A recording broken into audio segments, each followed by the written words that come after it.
무슨 일이든 쉽게 그만두는 분들에게, 대부분 우리가 원하는 게 쉬운 게 아니잖아요. 중간에 실패도 많이 할 수 있고 또 단기간에 실력이 올라가지 않습니다. 금방 합리화를 합니다.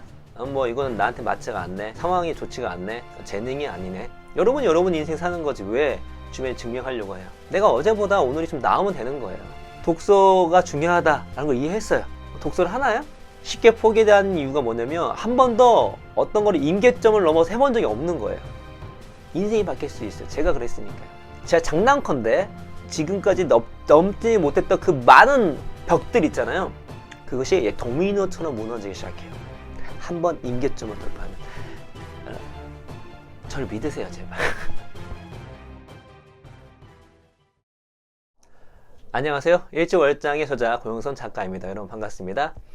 오늘 여러분과 함께 나눠볼 강의의 제목은 무슨 일이든 쉽게 그만두는 분들에게 제가 드리는 조언입니다. 왜 그 조언을 제가 드릴 수 있었냐면 제가 딱 29살 때까지 그렇게 살았으니까요. 그때까지 저는 뭐든지 쉽게 그만뒀습니다. 인생이 그랬어요. 30살부터 그게 바뀌기 시작합니다. 그래서 제가 여러분께 그런 분들이 많이 계실 거예요.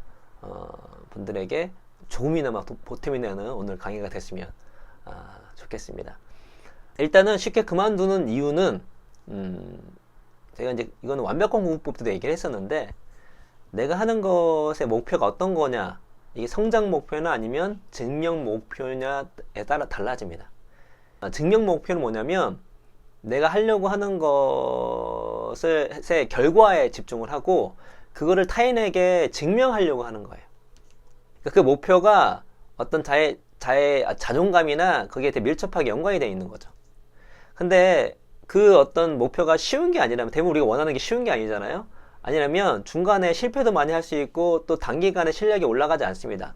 그렇게 되면은 증명 목표를 갖고 있는 사람들은 쉽게 포기를 해요. 왜냐면 내 자아가 다치니까, 내 자존감이 다치니까, 주의 평가를 민감할 수밖에 없으니까. 그래서 금방 합리화를 합니다. 뭐 이거는 나한테 맞지가 않네, 여러 가지 뭐 상황이 좋지가 않네, 재능이 아니네, 이렇게 합리화를 하면서 도망가거나 회피하거나 그런 거죠. 그래서 항상 말씀드리지만 성장 목표를 가질 필요가 있어요. 성장 목표. 여러분 하신 일을 주변에 증명할 필요가 없습니다. 여러분 인생 사는 거지 왜 주변에 증명하려고 해요? 그렇죠? 예. 그래서 목표를 성장에 두는 거예요. 성장은 뭐죠? 내가 어제보다 오늘이 좀 나으면 되는 거예요. 100점이 목표가 아니라 어제보다 나은 거면, 어제 내가 30점이었으면 오늘 31점이면은 나 성장하고 있는 거예요. 여러분 30점인 사람이 100점 맞으면 얼마나 힘듭니까? 31점은 할 수 있잖아요. 그렇죠? 그래서 내가 하는 일의 과정에 집중을 하고요. 내가 조금이나마 성장하고 있다는 것에 집중할 필요가 있습니다. 예. 우리 일철장이 그거잖아요. 뭐 일을 성취하여 얼핏 성장한다는 거지만 또 하루를 성취하는 게 중요한 거잖아요. 예. 하루하루 조금씩만 성장하더라도 그것이 나의 그 자체가 목표가 되면 포기하지, 쉽게 그만두지 않을 확률이 매우 높습니다. 목표가 너무나 거창한 목표만 있으면 더 쉽게 그만둡니다. 네. 왜냐면 자기가 꿈과 목표는 거창한데 자기가 지금 하고 있는 거는 잘 티가 안 나거든요. 그 목표에 비해서는. 그러니까 원대한 비전과 목표를 가질 필요는 있어요. 그러나 그것이 자신을 사로잡기만 그런 것만 있으면 어떻게 되냐면, 자신이 좀 하고 열심히 한다고 생각했지만 그것이 그 목표에 비해서 너무나 초라해 보이는 겁니다. 근데 이게 이유가 있겠어? 의미가 있어? 그래서 하는 일의 의미를 이제 잃어버리게 되는 것이죠. 그래서 너무 원대한 목표나 원대한 비전에만 매몰되면 안 됩니다. 그래서 이런 분들 같은 경우는 제가 이제 이게 쉽게 그만둔 거하고 무기력과 연관관계가 있거든요. 제가 무기력 강의할 때 말씀드렸죠. 예, 완전히 세부 목표, 작은 목표를 세우라고요. 그래서 여러분께서 처음에는 달성할 수 있는 구체적이고 세부적인 목표를 세우시고 그거를 달성하는 것으로 스텝 바이 스텝을 올라가는 것이 매우 중요합니다. 예. 또 하나 뭐가 있냐면 그 습관이 질 때까지 노력하지 않아서 그래요. 습관이 될 때까지. 그러니까 제가 항상 얘기하죠. 습관이라 하는 것은 어떤 일을 반복함으로써 굳어진 행동인데, 전 이렇게 표현한다고요. 그 일을 하지 않으면 이상한 감정이 드는 상태. 예, 왜 내가 언제 습관이 드냐를 알고 싶으면 그 일을 안 해보시면 됩니다. 안 해보면 이상한 감정이 들어요. 이상해. 느낌 이상해. 예? 그러면은 제가 이제 독서가 그렇거든요. 독서를 안 하면 이상합니다. 하루가. 이상해요. 막 독서가 막 엄청 좋다 그게 아니라 그냥 독서를 안 하면 이상해요. 하게 되는 거죠. 이게 왜 감정이 중요하냐면 여러분 여러분이 무언가를 이해했다고 그 행동을 꼭 합니까? 예를 들어서 독서가 중요하다라는 걸 이해했어요. 독서를 하나요? 아니죠. 이해한다고 하는 건 아닙니다. 근데 여러분이 독서하고 싶은 마음이 있어요. 감정이 들어요. 그럼 하시겠습니까? 예, 하게 되는 거죠. 그래서 데이비드 휴미 이성은 열정의 노예라고 했어요. 예, 그만큼 감정이 중요한 거죠.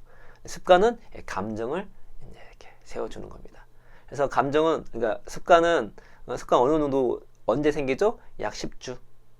예, 보통 66일을 하는데 그게 영국에 있던 연구거든요. 약 한 10주 정도. 그래서 처음에 언제까지 버티냐? 다 습관이 들 때까지 버텨보십시오. 습관이 딱 들면 습관이 여러분을 밀어줄 것입니다. 추진력을 받을 거예요. 그렇죠? 그래서 쉽게 포기하려는 마음이 들을 때 그래 내가 10주만 버티자. 10주만 버티자. 습관이 들 때까지 버티자. 그러면 알아서 굴러간다. 마지막으로 어쨌거나 저쨌거나 쉽게 포기하는 이유가 뭐냐면 한 번도 어떤 거를 임계점을 넘어서 해본 적이 없는 거예요. 지금까지 임계점을 넘어서 뭔가 하나를 이뤄본 적이 없는 거예요. 여러분 진짜 하나만 임계점을 돌파해서 무언가 이르잖아요. 그러면은 다음 넥스트를 이루는 건 너무나 쉽습니다. 인생이 바뀔 수 있어요. 제가 그랬으니까요. 제가 항상 좀만 하다가 포기했거든요. 거의 모든 일에. 근데 제가 항상 우리 강의도 말씀드렸죠. 300권의 책을 읽고 내가 상상할 수 없는 그 일을 내가 하고 나서 부터는 다른 것도 똑같은 메커니즘이라 생각이 드는 거예요. 내가 내 자신을 한계지지 않고 계속 성장해 나가고 그리고 하루하루 그냥 걷다 보면은 하루하루 하다 보면은 이게 어느 순간 내가 임계점이 돌파해 있구나. 임계점 돌파하면요 정말 뿌듯합니다. 생각해 보세요. 여러분들 영어 공부하는데 영어 못했다가 영화 듣고 여러분이 좋아하는 원서 읽고 얼마나 멋지겠습니까? 아무튼 그렇게 임계점을 돌파하는 게 되게 중요해요. 그 단계로 필요한 게 말씀드렸던 것처럼 성장 목표를 가지시고 그 다음에 세부 계획, 실현 가능한 세부 계획을 세우시고 그 다음에 습관이 들 때까지만 이렇게 하시고 그러면서 작은 임계점이나마 돌파해가지고 뭔가 이뤄낸다면 그것이 이제부터 시작입니다. 여러분을 제가 장난컨대 여러분까지 지금까지 넘지 못했던 그 많은 벽들 있잖아요. 그것이 도미노처럼 무너지기 시작해요. 한번 임계점을 돌파하면 저를 믿으세요 제발. 제가 그랬어요. 30살까지 어떤 것도 제대로 임계점 돌파해 본 적이 없었습니다. 근데 진짜 하나만 돌파해 보세요. 하나만 돌파하면 여러분을 막았던 그 벽들이 이제 하나씩 무너집니다. 어떻게? 도미노 무너지듯이 무너져요. 그 임계점 하나를 돌파를 해야 합니다. 그래서 만약에 또 포기하고 싶을 때 이 강의 다시 보세요. 그래 이 하나만 한번 무너뜨려보자. 하나 무너뜨리면 연달아 무너뜨린다. 그것이 연달아 무너뜨렸을 때 나는 어떠한 모습일까? 를 상상하시면서 여러분 주어진 과제나 일이나 목표를 미루지 마시고 포기하지 마시고 성취함으로써 철처럼 일취월장 하시는 여러분이 됐으면 좋겠고 이제 또 연말 지나서 새해 시작이잖아요. 분명 여러분께서 계획을 정말 많이 세우실 거예요. 어떻게 세운다? 성장 목표. 성장이 목표여야 됩니다. 증명이 아니에요. 그리고 실현 가능한 작은 목표들로 채웁니다. 그걸 어떻게 하신다? 습관이 들 때까지만. 그래서 어떻게 한다? 임계점을 돌파한다. 임계점 하나 돌파하면 어떻게 된다? 여러분이 지금 여러분을 막았던 여러분을 두렵게 했던 그 벽들이 도미노처럼 무너질 것입니다. 제 인생이 그랬습니다. 제가 확신합니다. 여러분 화이팅입니다.